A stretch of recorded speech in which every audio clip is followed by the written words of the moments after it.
You're about to embark upon the great crusade toward which we have striven these many months. The eyes of the world are upon you. The hopes and prayers of liberty-loving people everywhere march with you. In company with our brave allies and brothers in arms on other fronts, you will bring about the destruction of the German war machine, the elimination of Nazi tyranny over the oppressed peoples of Europe, and security for ourselves in a free world. Your task will not be an easy one. Your enemy is well trained, well equipped, and battle-hardened. He will fight savagely. I have full confidence in your courage, devotion to duty, and skill in battle. We will accept nothing less than full victory. Good luck. And let us all beseech the blessings of Almighty God upon this great and noble undertaking.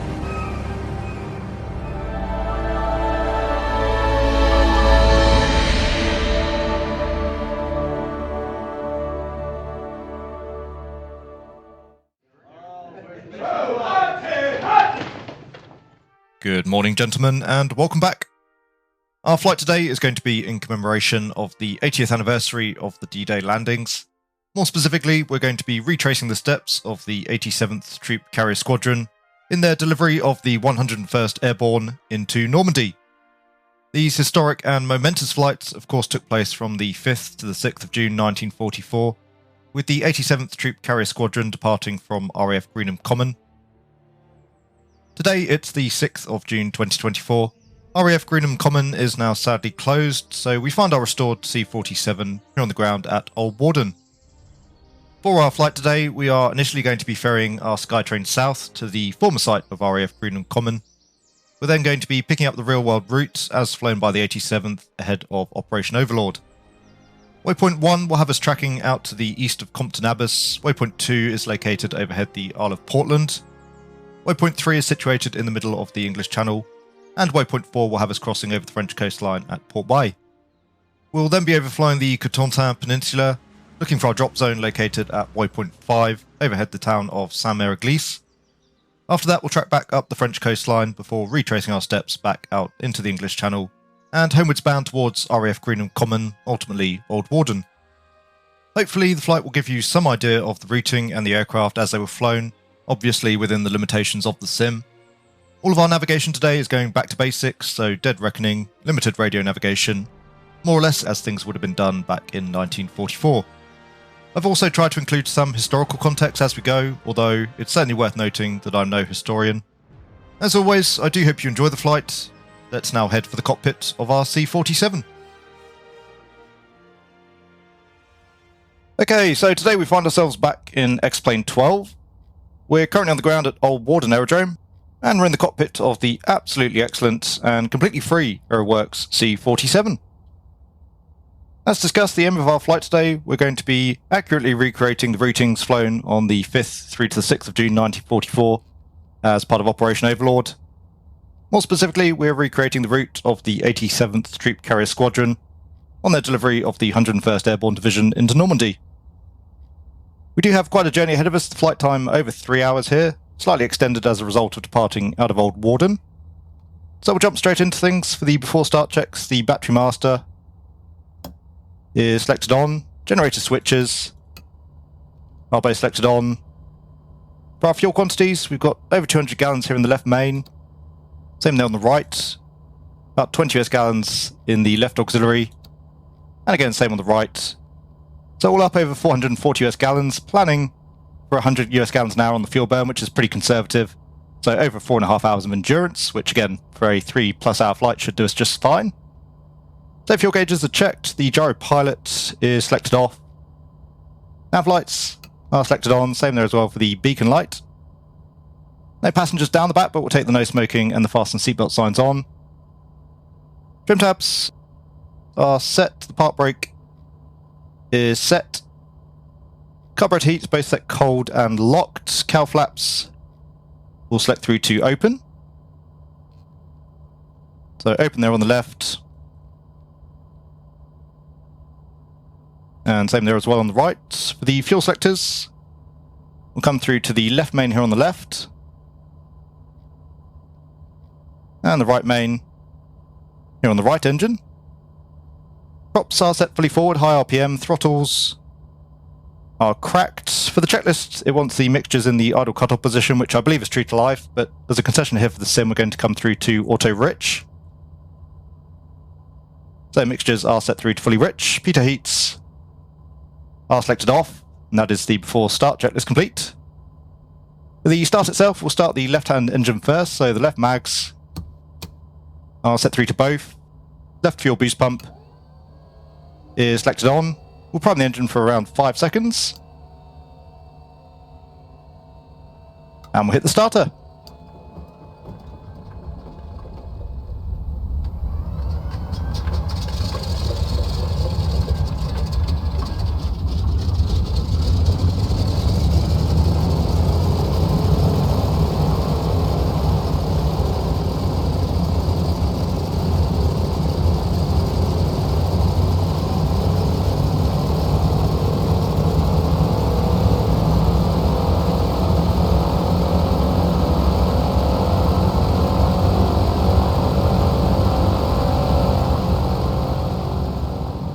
Okay, so we do now have a good start here on the left. We've also just fed in a little bit of throttle here to keep the engine ticking over above 1000 RPM. As you can see, we still have the oil pressure warning light, however we are now outside of the red band, and as the engine warms up, as we come up here on the power as well, we should come up into the green. So good start on the left. We'll take the left fuel boost pump off. Same now on the right.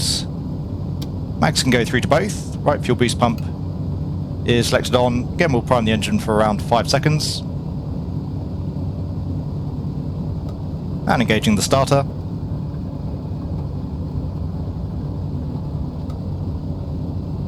And good start now on the right again, just feeding in some throttle, putting the engine above 1000 RPM. All pressures checked, 2 good starts. The right fuel boost pump is selected off. For the after start checks, the cabin door is locked, lights out. Inverter is selected on, same here as well for the radio master. We'll tune up the radios in just a moment's time. Clock is set. We're just coming up on 2 PM local. Parking brake we'll leave on for the time being. We're going to be carrying out the run-up here in our present position. There's not too much behind the aircraft, and it just works a little bit better here in terms of the sequencing for the video. So for the engine run-up, park brake once again is set. Fuel boost pumps are checked off. Mixtures are set through to auto rich. Fuel tank selectors are set, carb heats. Firstly checking the left, we do see a rise there in the carb air temperature. And same there on the right. We've still got the chocks in position at the moment. We'll come fully back on the yoke. And firstly checking the mags, so coming through to 2350 on the RPMs. You'll hear as well really nice sounds on the aircraft overall. A little bit more meek at idle, but certainly as we come up on the power, the C-47 sounds really good. Sounds are an additional mod, but they are also freeware. I believe it's called the Very DC3 mod. So there's 2350 on the RPMs. We'll check the left engine first. Onto the left mag. And about 100 RPM drop, that's within limits. Back to both. And onto the right. And again about 100 RPM drop. Back to both. Same now for the right engine. Onto the right mag. Maybe a slightly reduced drop there, probably around 50 to 70. Back to both. And onto the left. And again, well within limits. Same for the split, and back to both. So mags are good. We'll check the props back through to 1700 RPM now.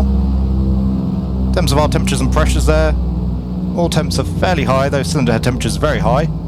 Unfortunately not much we can do there. We've got the cowl flaps fully open. Okay, there's 1700 RPM. We'll cycle the props.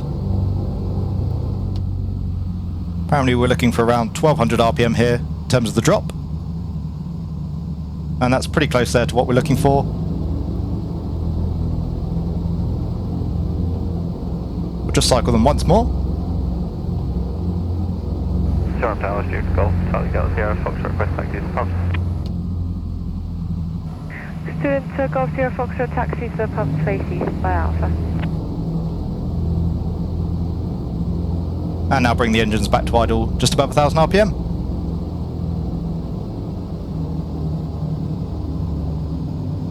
So good there in terms of the run-up for the before takeoff checks. The altimeter, we've got 2992 there on the left, that is correct. That's giving us an aerodrome elevation of just shy of 130 feet. We'll set the same here on the right. Stay by Alpha Golf Sierra Foxtrot.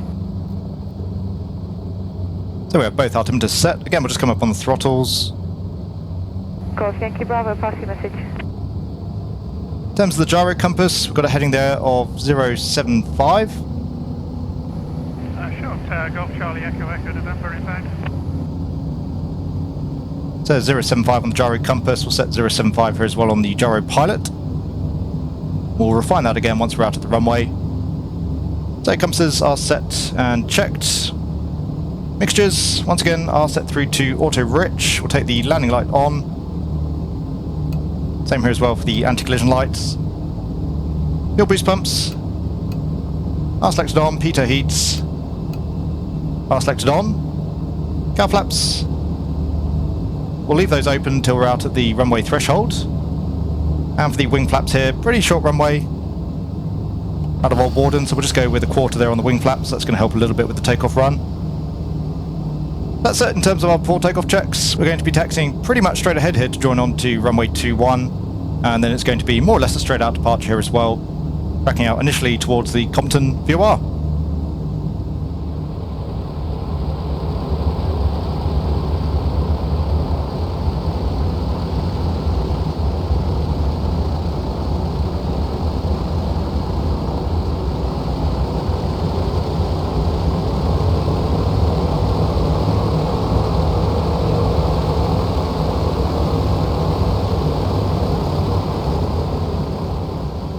Okay, so we now got ourselves nicely lined up here on runway 21, that's confirmed there against the compass.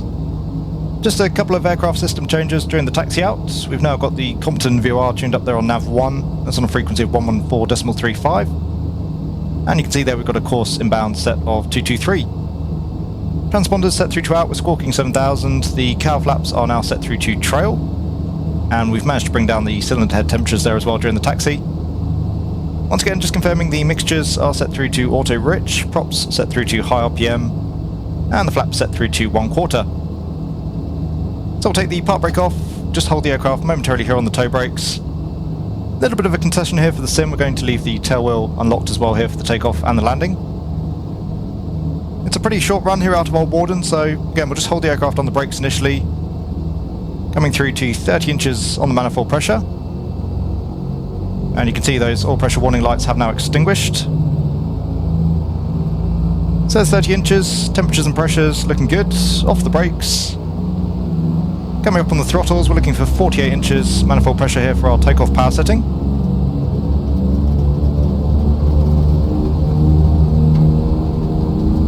And the tail coming up. A little bit of left rudder. Power is set, temperatures and pressures looking good. Airspeed's alive, just coming through 85 knots. Easing back on the yoke. And the Skytrain lifting herself into the air. As you can see, not a whole lot of room to play with there with that tree line. Nevertheless, we do have a positive climb, so we'll tap the brakes and bring up the gear.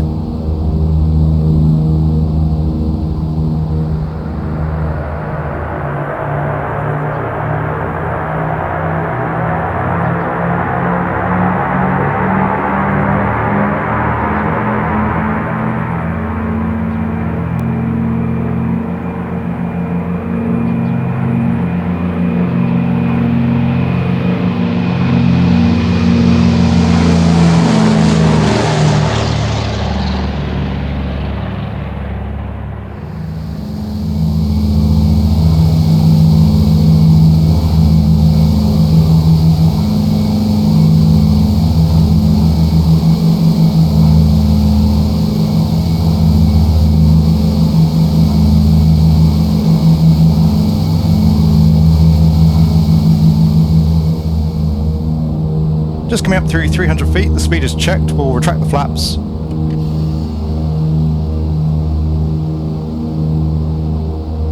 And up now through 500 feet, so we'll make a gentle right turn here onto heading of 223. We'll start coming back off the throttles again towards our climb power setting. We're looking for 40 inches on the manifold pressure. Golf Echo November, standby. And 2500 RPM.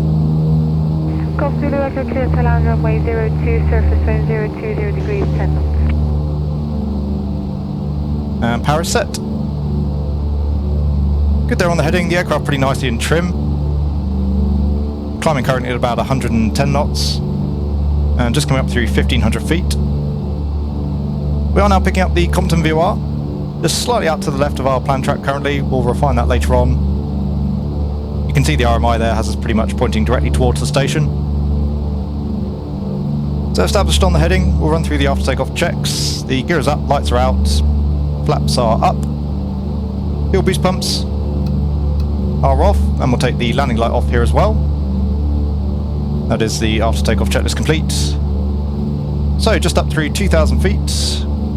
We're getting about 1,000 feet per minute on the rate of climb. We're going up to 4,000 today, so we've got about another 2 minutes here in the climb. Golf Echo November, vacuum message. Off on the left of the aircraft, we've got a little grass strip there, you can see just down off our 9 o'clock. That is Meppershall. And then out at our 11 o'clock position there, that's the town of Silso. Off in the distance, you might just about be able to make out the much larger town, that is Luton. Golf Echo November, report passing abeam the power station, crossing join at 02, squawk 3763. So, rate of climb still good, just approaching 3,000 feet. And in terms of those temperatures and pressures, the cylinder head temperatures there again getting a little bit high. Those should start to come down again now that we've reduced our power setting and we've got some airflow going through the engines. So we'll leave the cow flaps and trail for the time being. The Aeroworx C-47, really one of those add-ons that's just a real joy to fly. There isn't much to the flight model in terms of engine power changes. They don't require any additional control input. No rudder trim required, not much rudder input required there during the takeoff, but it makes the aircraft nice and easy, nice and stable. And again, just very enjoyable. Sometimes it's good fun to just be able to cruise around and not have to wrestle the aircraft through the air. And as I'm sure you'll agree, the add-on just feels very, very immersive overall. So we're approaching 4,000 feet. We'll get the nose down, ready for the level off. We'll get ourselves trimmed out, and then we'll get the gyro pilot in. We do actually have the option here as well for a proper autopilot. We'll probably make use of that. Again, just slightly right on the heading, so we'll just adjust.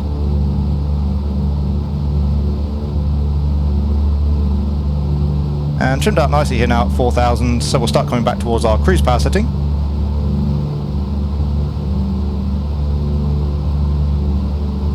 For our flight today, we're going to be using 30 inches, which is a little bit on the higher side. That's going to give us a reasonably nice quick cruise speed. And we'll come back to around 2,000 RPM. Golf Oscar Tango descend as required, join left base and report finally number 2 following traffic late left base. And once again the power is set. The C-47 there just settling into the cruise. It's on the compass showing 225. 225 there as well on the gyro compass. And 225 as well on the gyro pilot. So everything nicely aligned there with where we want it to be. We'll take the autopilot master on. And we'll go level. We'll come into heading. So as I said, we're just slightly out to the left of course currently for Compton. We can afford to just come a few degrees right here on the heading. We'll go with a heading there of around 228. 5 degrees off our planned course. The cruise checks then, in terms of our power setting, again 30 inches, 2,000 RPM. Fuel selectors. We can come onto the auxiliary tanks now, again only about 20 gallons there in each tank, so just over 10 minutes or so of fuel on each side. We'll keep a good lookout for and be ready to surface traffic and report their status. So for the left there, we'll go onto the left Orcs, and on the right onto the right Orcs. Just keep a really close eye there on those fuel quantities. We'll leave the seatbelt signs on again, there's no one down the back today, and the cow flaps, those cylinder head temperatures again have come right down now, so we'll set those through to close. Charlie approach, good afternoon, Golf Mike India, Sarah Juliet. So cruise checklist complete. Just coming over the town of Leighton Buzzard, down there on the right, out star 1 o'clock. And again we've got Luton. Now off the left of the aircraft, you might just about be able to make out the airport there as well. Just passing off the left wing. Sierra Juliet, Roger, basic service, QNH 1021, report passing overhead. So nicely established here in the cruise. Again, initially heading down towards the Compton VOR. In total, that's a distance of around 50 miles. Obviously, we've chewed through a few of those miles already. The leg should take us around 20 minutes, and we've got about another 50 minutes left to run.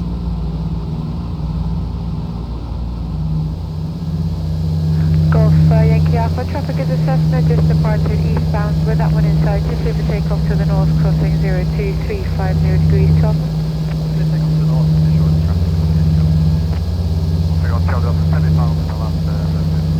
November 1 Charlie Delta, continue approaches helicopter crossing. Okay, so we are now passing over the Midwestern Railway. You can actually see a train down there just off the left of the engine. Out star 9 o'clock is the town of Reading.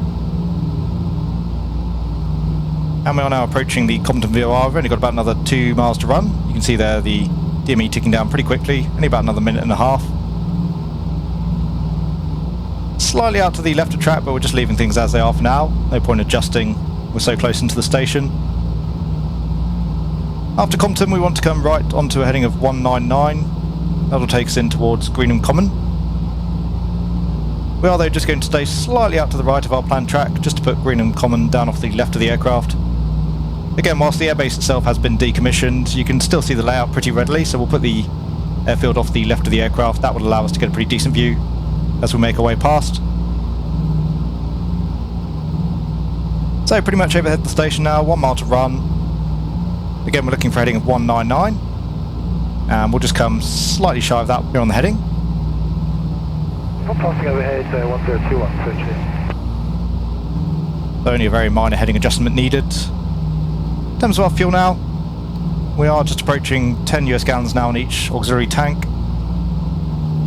So prudent, I think, to switch back to the mains. So left there onto the left main, and right there onto the right main. Still maintaining 4,000 feet at the moment, just coming overhead the station. Off the nose we've got the town of Thatcham, out star 11 o'clock, and the town of Newbury there, out star 12 o'clock. Greenham Common's located out to the south of both. In fact, you can just see the field there now, out to the left of the nose. Golf Papa, runway 28, clear to land surface, wind 280 degrees, 12 knots.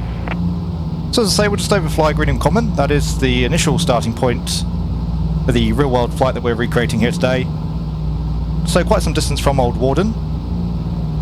Golf Papa, Roger, next report right hand downwind. Again, the 87th Troop Carrier Squadron departed out of there with the 101st Airborne Division. I'm sure many of you are familiar with this particular set of events courtesy of Band of Brothers. If you're into your war stuff and you haven't seen Band of Brothers, it is an absolutely excellent series. So we'll just continue on the heading momentarily longer. Report right hand downwind, Golf Papa. And then we'll cut back in towards the aerodrome. You can see the runway now, just on the other side of the town. Golf Charlie Tango overhead. Once we've passed the aerodrome, we're looking to take up a heading of 227. It's going to be a 40-minute leg out towards our first steering point. And although in actuality, versus the flight plan here, it's not our first steering point, I'm going to refer to the points here versus the historic flight plan out of Greenham Common itself.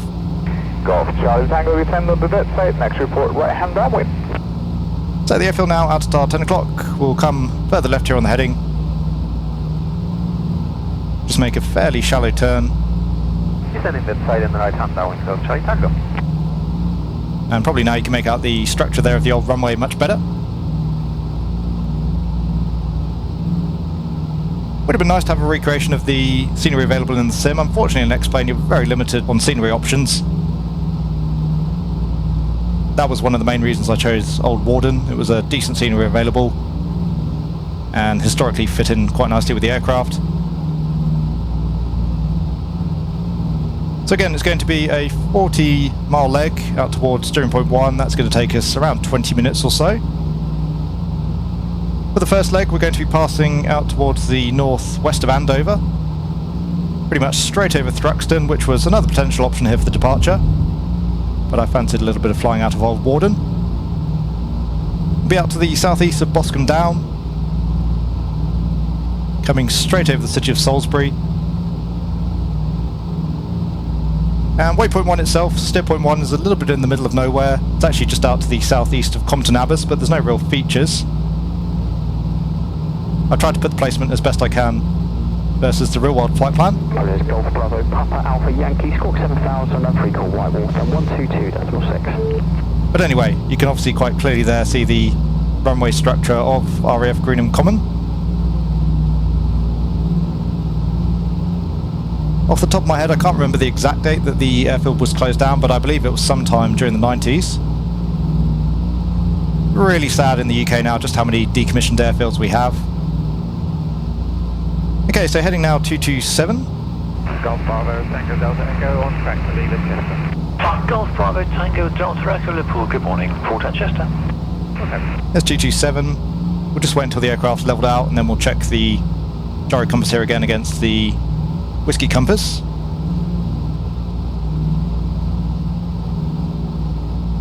For sure, for anybody that has done any flying in the UK, you'll know just how many airfields there are dotted around, of course mostly due to World War II itself. But a vast number of those are closed now and it's really sad to see them go. Obviously they all played a pretty pivotal role in the country's history. Okay, so 229 there on the compass. Just adjust ever so slightly, just a couple of degrees there, 229. Golf Hotel Tango, Squawk 3715. And showing there now up 225. Okay, Golf Hotel Tango, Will Squawk 3715. Still looking good here on the gyro pilot. Just adjust 1 degree. So again, planned heading 227. We're pretty much doing that at the moment. As I say, not a whole lot of features. Overhead our waypoint itself, we've got Andover there out at our 11 o'clock. And as discussed, we'll be heading straight over the top of Salisbury, around 2/3 of the way through the leg, so in about another 15 minutes time. There aren't really a whole lot of features that I can point out en route, so we'll come back at steer point 1, again just out to the southeast of Compton Abbas.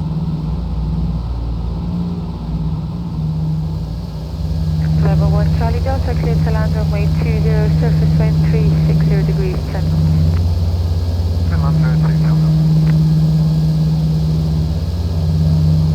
Charlie Bravo, what's Golf Charlie Bravo, there's a Cherokee shortly to join direct downwind 1600 feet 420.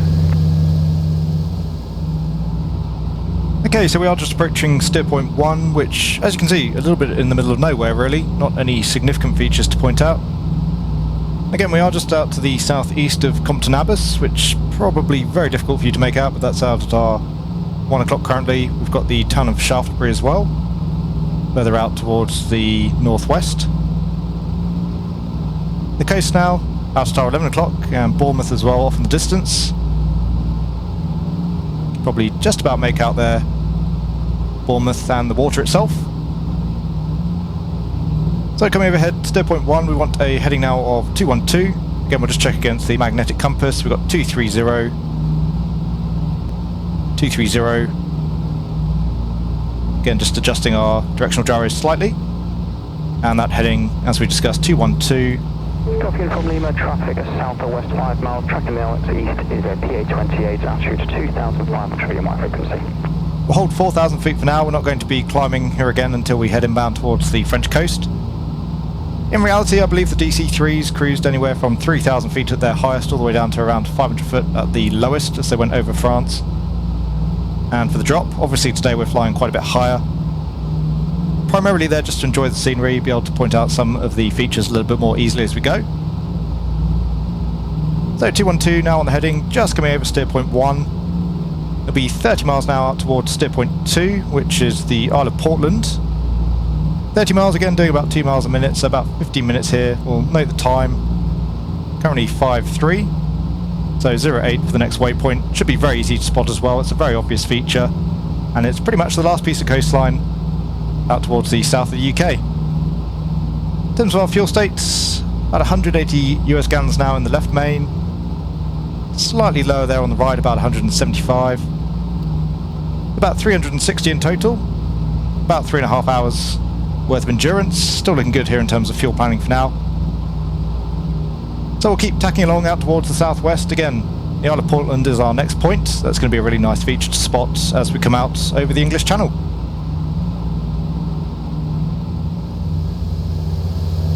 Okay, well I'm heading for the pier, heading south. I'm about a mile north of the pier at 1600. Charlie Bravo, you can descend to circuit height, report established initially left base on 02. Call established left base 02, descending now. So we are now approaching the southern coastline of the UK, just about to go feet wet, and as you can see we've got the Isle of Portland there straight off the nose. So our navigation working out very nicely for us there. We said we'd be overhead the southern tip of the island at 08. We've still got another 4 minutes to run on that. And again, in terms of our fuel state now, about 170 gallons there in the left main. Same in the right. So 340 in total. As I said, about 3.5 hours. We'll continue tracking over towards the Isle of Portland, a rather beautiful little feature of the UK. We've got the seaside town of Weymouth there off at our 1 o'clock. And we've got Dorchester just passing there off our 3 o'clock. You might just about be able to see that out of the co-pilot's window. Everything's still looking good there on the engines. We've still got decent oil temperatures. Cylinder head temperatures have stabilised very nicely there around 150 degrees Celsius. And as before, we've just got the cow flaps there closed up. On the compass, 214.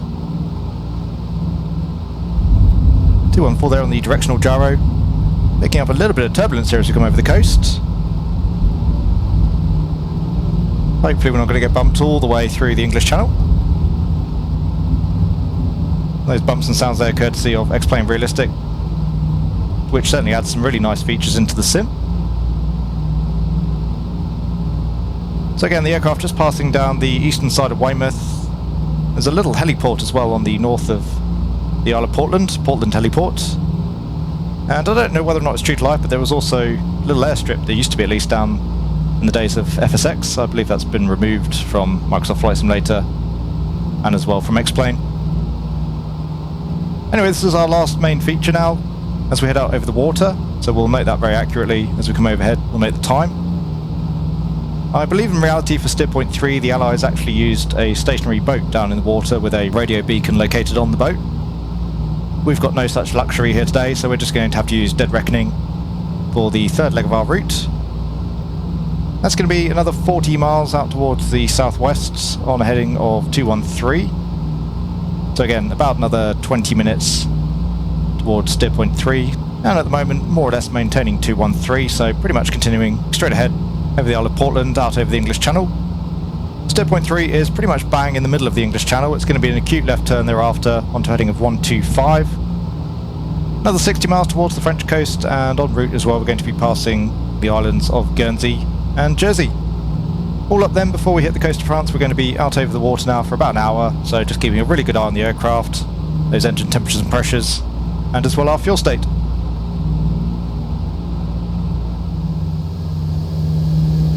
Helicopter Golf Yankee Alpha, traffic is a Cherokee joining inbound from the northwest and basic service. Looking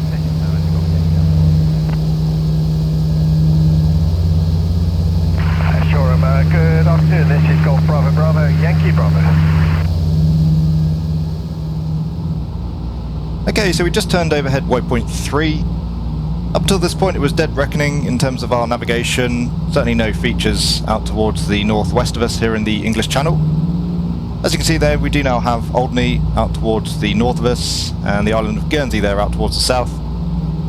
As I mentioned earlier on, I believe the Allies actually had a boat stationed at waypoint 3 with a navigational beacon on board, so we tuned up the Guernsey VOR, that was on a frequency of 109.4, and we took a bearing off that just using the DME here as well to fix our position. I think that's a reasonable proxy for the real world scenario.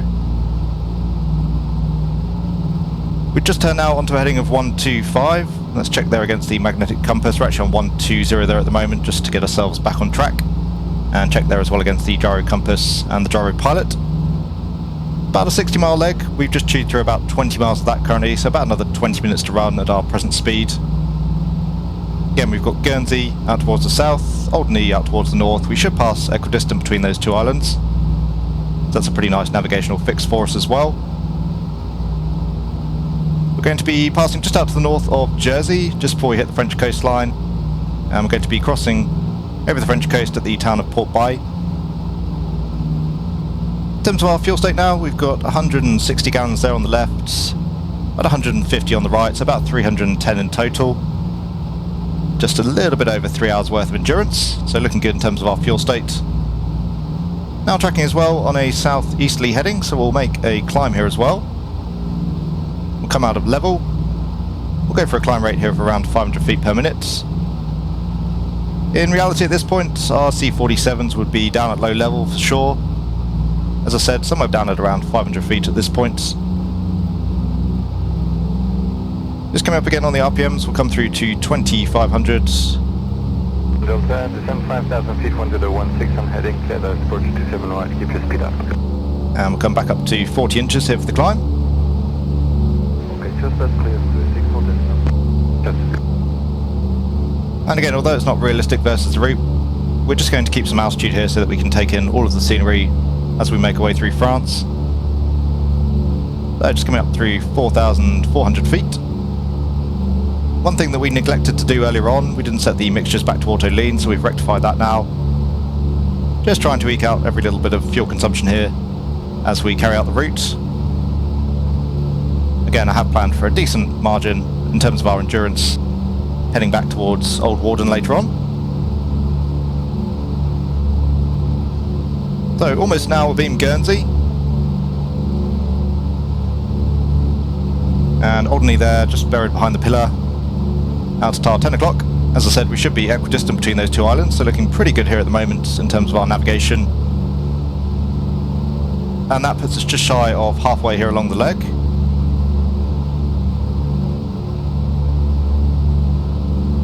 .100 foot here to go, so we'll just start levelling off. 735, descendez niveau 80. On descend niveau 80 à 735. And we'll go out hold once again here at 5,000 feet. Speed's still good. So back to 30 inches. Rolling 82, Quebec Whiskey, you're cleared from approach. Reduce speed 180 knots when catching up the glide. There's our 30 inches, and again we'll come back to 2,000 RPM. 180 knots when catching the glide and clear approach. Rolling 82, go Whiskey.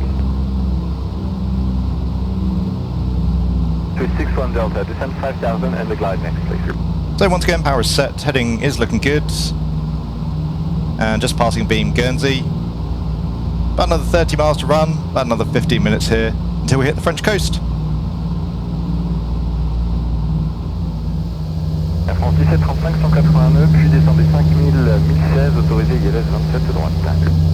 Donc 5000, 1016, 182, autorisé ILS 27 droite, Air France 1735. Descend flight level 60, Air France 5. Time at 108, descend level 80. Descend level 80, turn 8108.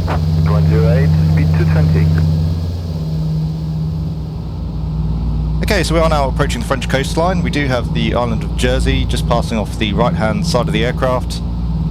And as discussed, our turn point here is going to be the town of Port-Bail. We're coming now onto a heading of 072. 81, le tour 119.25, bon dimanche. 119.25, Air France 80, merci, vous également, au revoir. There's 070 and 072. Our drop point is going to be the town of Saint-Mère-Église. We'll talk more about that later on. We've got about 18 miles to run towards the drop point. So that's about a 9-minute leg for us. Again, much higher than the aircraft would have been in real life at this point. We'd be down to around 500 feet. Trying to navigate in the dark, staying in formation as well, with, I believe, only formation lights turned up to their lowest practical brightness.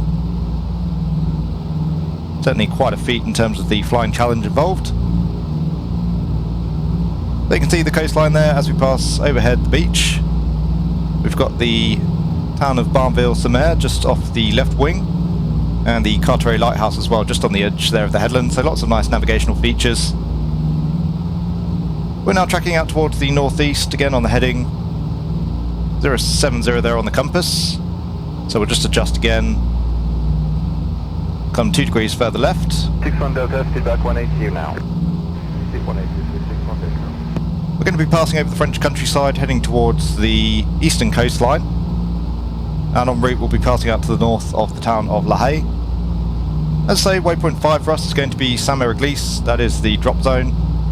I believe in reality quite a few aircraft on the night missed their drop zones, but as you can imagine, again, flying in the dark, no lighting. There were basic beacons, I believe, used by the pathfinding forces, but even then I gather the pathfinders had quite a task finding their drop zones. Firstly, the aircraft were not really configured as they were intended to be flown, they were overloaded. Around 60% of the aircraft en route didn't actually have a navigator on board, so any pilots that broke up from the formation were also forced to navigate at the same time as trying to fly, negotiate any flak in the area. Radio silence as well on the night meant that any of the formation couldn't advise other aircraft of any adverse weather en route. There was also a solid bank of cloud at around 1,500 feet, obscuring the entire western half of the 22 miles wide peninsula which we're currently flying over. Luckily though, there was thinning to broken cloud over the eastern half. There was also an opaque ground fog over many of the drop zones, which as you can imagine made life that much harder. Not to mention as well, German anti-aircraft flak, and as well some of the drop zones had a fairly heavy German presence on the ground. So navigation certainly not easy under those conditions. As well, some of the C-47s were flying at or above the designated 700 foot drop altitude, or in excess of the 110 miles an hour designated speed. So overall the results of the drop were a somewhat mixed success in terms of actually finding the target, but again a pretty amazing feat of flying given the conditions. C'est 35, c'est A pour le glide? Oui, vous inquiétez pas. Warden Quebec Whiskey, relay speed to tower 1925, bye bye. 1925, bye bye, Warden 92, Whiskey. Voilà, arrivé à France 943, bonjour, en descente Lascaux 80, on souhaiterait 10 degrés droite. Okay, so we are now approaching our hypothetical drop zone. We've got the town of Saint-Méry-Église passing just underneath the nose. The coast just off the nose of the aircraft, and you can see there the inlet. If we follow that inbound, we've got the town of Carentan. On the night, some 13,000 members of the 82nd and 101st Airborne Divisions were dropped into Normandy. The aim of the mission was to block the approaches towards the amphibious landing zones at Utah Beach, as well to capture the causeway exits off the beaches, and to establish crossings over the Douve River at Carentan, with an aim to help the US 5th Corps merge the 2 American beachheads, Omaha and Utah. The assaulting force took 3 days to block the approaches to Utah, mostly because, as I mentioned, a lot of the troops were actually dropped off target, obviously having to find their way to their respective drop zones. Although apparently even with that disadvantage, many of the German forces were unable to exploit the particular chaos that ensued. Warden Quebec Whiskey, keep your speed up until 5 miles DME, please. So we'll be coming over the coastline fairly shortly. Our turn point just passing over Saint-Méry-Église now, so at this point we'd be dropping our troops again around 500 to 700 foot above ground level. We're going to continue here on our present course, just out over the French coastline. Once we're out over the water, we'll be tracking north back up the French coast. And the aim of the mission here was to secure the peninsula. We've got the port town of Cherbourg out towards the north of us. The Allies wanted to secure a port to start bringing in troops by the water.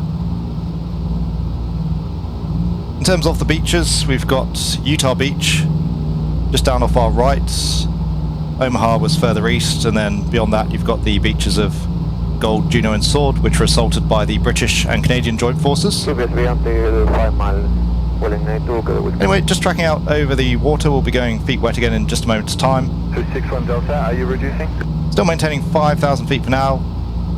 We'll descend back to 4,000 again once we head back out over the English Channel. And fuel-wise, about 140 now on the left, 135 there on the right, about 260. That's giving us about 2.5 hours of endurance. We've got about another hour and a half here to get ourselves back home. So as I say, for now, just continuing to track out over the channel. We'll be following the coast, essentially, round towards the north and then back out towards the northwest, heading home for Old Blighty.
Okay, so we are approaching the English coastline once again, and I'm sure a site that many of you will recognise now. We are coming overhead the Isle of Portland.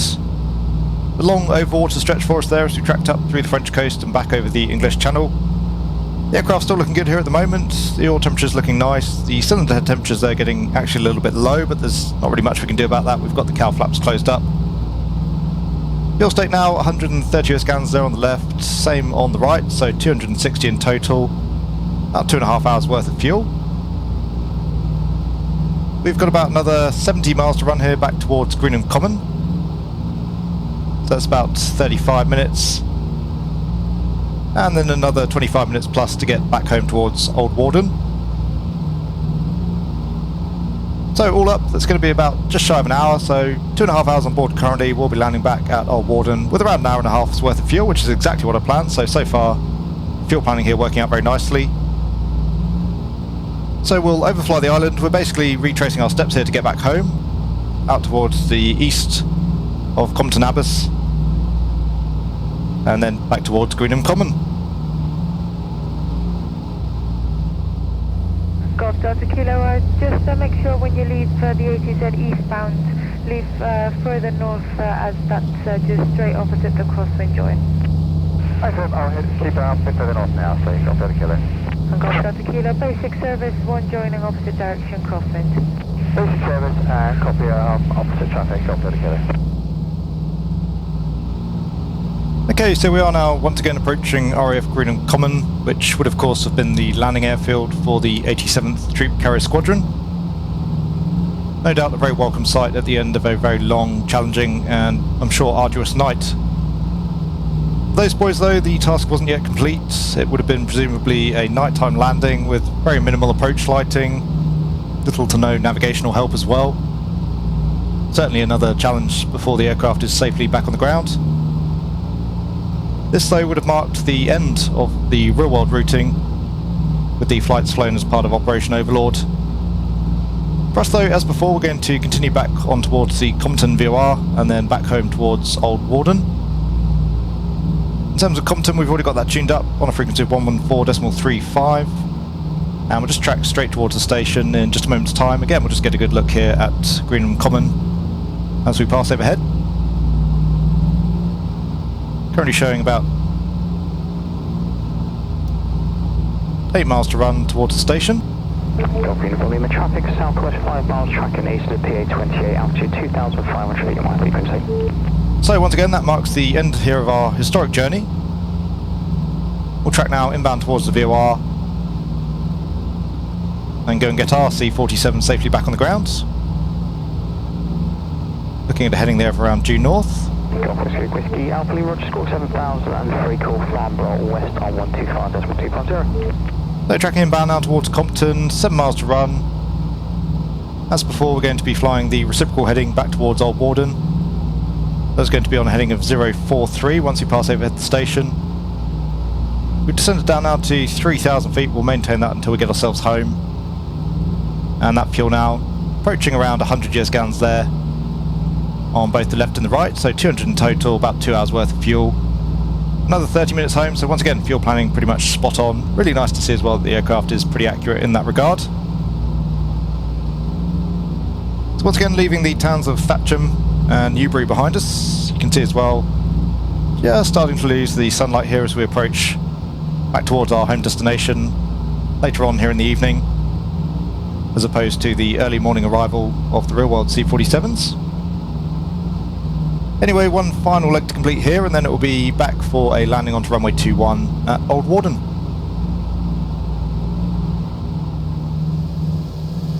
Charlie Bravo, left base, 0231. Golf Charlie Bravo, report final number 1.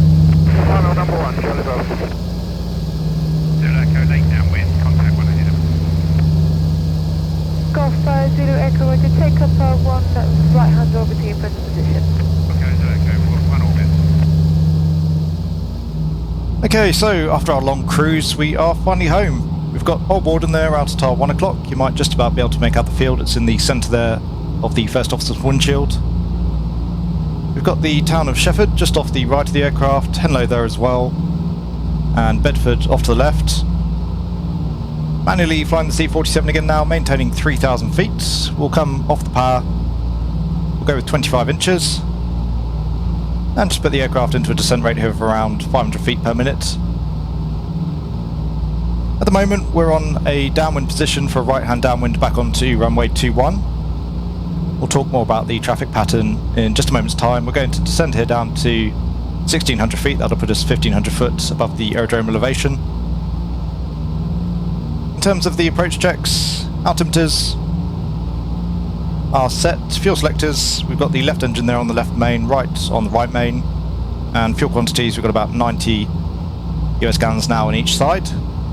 So about 180 gallons on board the aircraft, about 2 hours worth of endurance, about 30 minutes more than we were initially planning, so pretty good overall. Just passing through a little bit of rain. Mixtures are set through to auto rich. Carpeats we're going to leave off here for the entirety of the approach. Perhaps not all that realistic, but I don't have anything bound currently on my hardware, so it's just a little bit easier. Heater heats are selected on, landing lights are selected on, and the signs are selected on. Boost pumps are on. Props we'll leave at 2,000 RPM for now.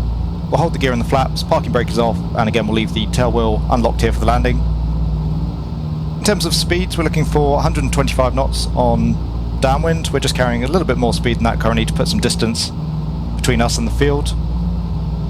We'll take 105 knots on base and then 85 knots on final. We've got the town of Sandy just passing down off our 1 o'clock. Once we're beamed to town, we'll turn inbound towards Old Warden. Sandy is on the extended centre line for runway 21, more or less. Okay, so looking good now in terms of our positioning. Just coming down through 2,500 feet. We'll reduce the power further, start bleeding off some of that speed. And of course there, as the speed falls off, just trimming, maintaining 500 feet per minute for now on the descent rate.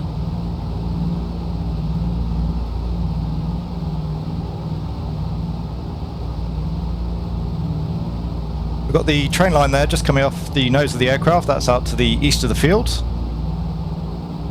And speed just coming back through 120 knots. We'll take the gear down.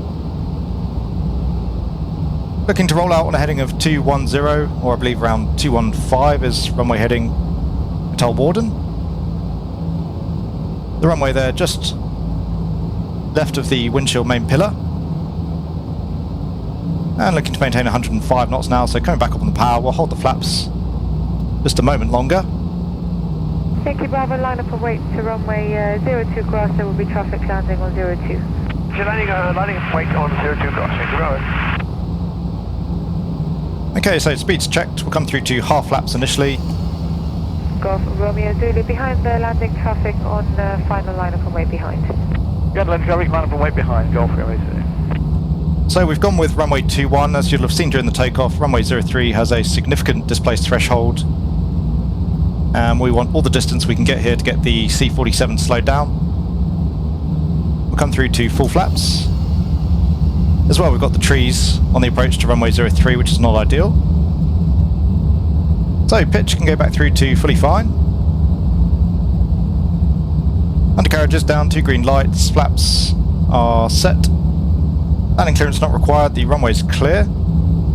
And speed looking good, just needing a little bit more trim. Obviously here we're going to aim to get the C-47 down on the ground as close to the runway threshold as possible. Again, just to give us as much distance as possible in terms of braking.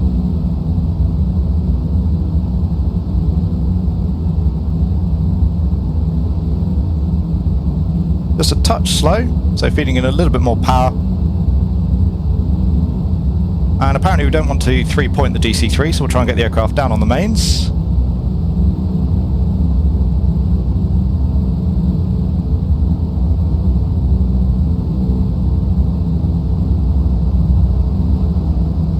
Okay, just reducing the throttle slightly. There's touchdown. Off the power, onto the brakes. And again, you can see if we're coming on 03 there, not even close to enough runway to get the aircraft stopped. Anyway, we'll just ease up on the braking now. Get the aircraft slowed down. We'll backtrack runway 03. We'll go and park back up outside the Shuttleworth collection hangar.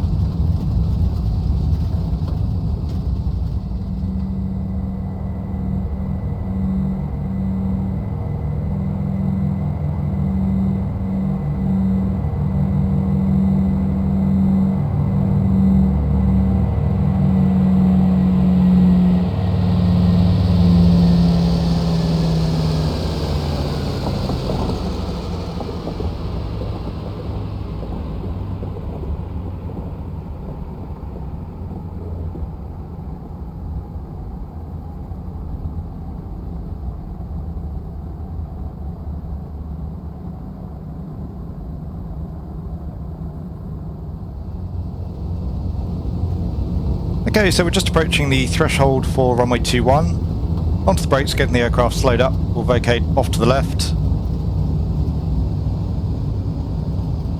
And as I mentioned, we'll go get ourselves parked back up outside of the Shuttleworth collection hangar, which is just off the nose. Just wait until we vacate and then we'll run through the aft landing checks. So for the aft landing checklist, flaps can come up. Fuel boost pumps are selected off, elevator trim is set, props are fully forward, cowl flaps are now open, just trying to get some sort of cooling air here going through those engines. Heat heats are off, we'll take the landing light off, no need to bother here with the taxi. We'll be parked up in just a moment's time. Golf Charlie Bravo, would you initially join not below 1600 feet, report passing Warden Pier. So as I say, we'll just swing the aircraft around, bring her to a stop, and then we'll run through the shutdown checks. Looks like we've got some sort of Blériot aircraft there just off the nose. I haven't seen the Shuttleworth collection myself, but I'd be very keen to do so. Looks like a pretty amazing collection of aircraft. Going to come up quite high on the power here to get the aircraft through the turn. Not below 1600, call Welling clear, Charlie Bravo. And onto the brakes, back off the power. Take the park brake on, and again we'll just come up on the throttles, leave those engines momentarily idling here above 1000 RPM. With the parking checks, the park brake is set. Mixtures can come back through to idle cutoff.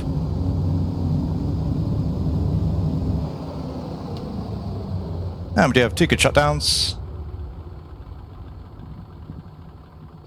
Take the ignition off. Fuel selectors are both off. Take the radio master off, inverter off. Signs can come off. Same for the beacon. Boost pumps are selected off, generators are off. Lap handle is up, gear handle is set. And we'll take the battery master off. And that is the shutdown checks complete after a very long flight, safely back on the ground at Old Warden. So there you go, ladies and gents. I do hope you enjoyed this historical flight. Just a little something to commemorate the 80th anniversary of the D-Day landings, and a small tribute to the many brave souls that lost their lives throughout this period in our history. I found it absolutely fascinating retracing just a small part of this historic undertaking. And for me, I have to say, this was probably one of the most satisfying, one of the most rewarding experiences that I've had in flight simming for quite some time. X-Plane and the absolutely superb freeware Aeroworx C-47 coming together really nicely. Once again, thank you very much for watching, take really good care, and I will see you all again soon.